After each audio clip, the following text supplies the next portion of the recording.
ஹரஹர சங்கர, ஜெய ஜெய சங்கர. ஸ்ரீ மகாபெரிவா திருவடியே சரணம். மகாபெரிவாளின் பரிபூர்ணமான ஆசியும் அனுகிரகமும் இருப்பவர்களுக்கு மட்டுமே இந்த பதிவை கேட்க முடியும். ஸ்கிப் பண்ணாமல் இறுதி வரை பார்க்கவும். உங்கள் அனைவரையும் வாய்ஸ் ஆஃப் காட் மகாபெரிவா சேனலுக்கு அன்புடன் வரவேற்கிறோம். போன எபிசோடில் நம்முடைய 2 ஜகத்குருவான ஸ்ரீ ஆதி சங்கராச்சாரியார் மற்றும் மகாபெரிவாளின் ஆசியை பெற்று 2 பிறவி ஊமையாக இருந்த சிறுவர்கள் பேசிய அதிசயத்தை பார்த்தோம்.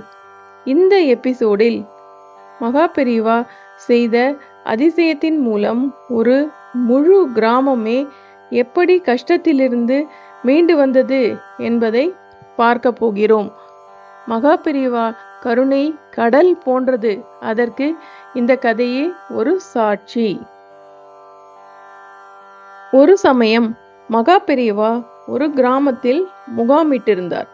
அந்த கிராமம் சற்று பெரியது. ஆனால் அங்கு தண்ணீர் வசதி இல்லை. எல்லாவித உபயோகத்திற்குமே ஒரு குளம்தான் கதி.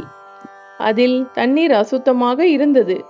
ஆனால் அங்கு வாழும் மக்களுக்கு குடித நீருக்கு அந்த தண்ணீர் தான் என்ற அவல நிலையில் இருந்தார்கள். அந்த நீரில் தான் மகாபெரிவா ஸ்நானம் செய்தார். அன்று மாலையே புறப்பட்டு சிறிய கிராமத்துக்கு பக்கத்தில் இருந்த சிறிய கிராமத்திற்கு வந்தாகிவிட்டது. மறுநாள் காலை வழக்கம் போல பெரிய கிராமத்து மக்கள் அந்த குளத்துக்கு சென்றார்கள். ஒரே இன்ப அதிர்ச்சி. குளத்தில் இருந்த நீரில் ஒரு குப்பை இல்லை, பாசி இல்லை, சேறு இல்லை. தண்ணீர் நிர்மலமாக பளிங்கு போல இருந்தது. ஸ்ரீ மகாபெரிவா இங்கு வந்து தங்கியது, ஸ்நானம் செய்தது எல்லாமே நம்ம பாக்கியம் என்று எல்லை இல்லாத சந்தோஷமடைந்தார்கள் கிராம மக்கள். கிராமத்து மக்கள் அடைந்த சந்தோஷத்திற்கு அளவே இல்லை. உடனே நாம் எல்லோரும் சேர்ந்து போய் பக்கத்து கிராமத்தில் முகாமிட்டிருக்கும் ஸ்ரீ மகாபெரிவாளுக்கு நன்றி சொல்ல வேண்டும் என்று முடிவெடுத்தார்கள். ஒரு மாட்டு வண்டி நிறைய சாமான்கள், அதில் அரிசி, பருப்பு, காய்கறிகள், வாழை இலை, புளி, மிளகாய் ஏற்றிக்கொண்டு முகாமிட்டு இருந்த இடத்திற்கு வந்து விட்டார்கள்.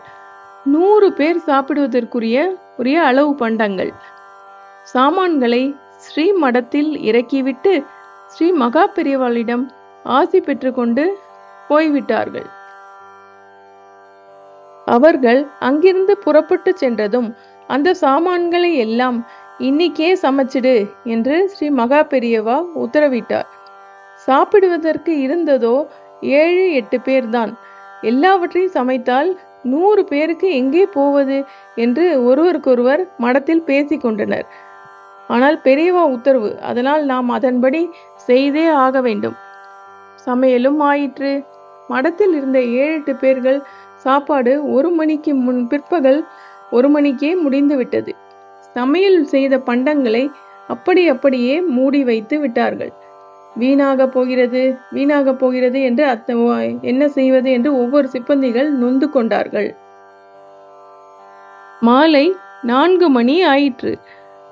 2 பேருந்துகளில் அன்றைய பிக்ஷாவந்தனத்துக்காக குஜராத்திகள் வந்து சேர்ந்தார்கள்.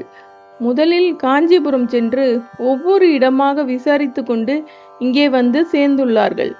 மகா சுவாமிகளை உடனே தரிசனம் செய்ய வேண்டும் என்று அவர்கள் கேட்க, அதற்கு அணுக்க தொண்டர்கள் சென்று மகாபெரிவாளிடம் கேட்டனர். மகாபெரிவா முதலில் அவர்கள் எல்லோரையும் சாப்பிட சொல்லு என்று ஆணையிட்டார். அதன்படியே அந்த அணுக்க தொண்டர்கள் வந்து குஜராத்தி மக்களிடம் நீங்கள் சாப்பிட்டு வர வேண்டும் என்று மகாபெரிவா உத்தரவிட்டிருக்கிறார் என்றனர். உடனே குஜராத்தி மக்கள், இப்போதோ 4 மணி, இனிமேல் அடுப்பு மூட்டி இத்தனை பேருக்கு சமையல் செய்ய 2 மணி நேரம் ஆகுமே என்றனர். உடனே மட சிப்பந்திகள், இல்லை 2 நிமிடம் போதும், சமையல் ரெடியாக உள்ளது என்றனர். நாங்கள் இங்கு வரப்போகிறோம் என்று உங்களுக்கு எப்படி தெரியும் என்று கேட்டனர். உடனே தொண்டர்கள், எங்களுக்கு தெரியாது, ஆனால் மகாபெரிவாளுக்கு தெரிந்திருக்கிறது.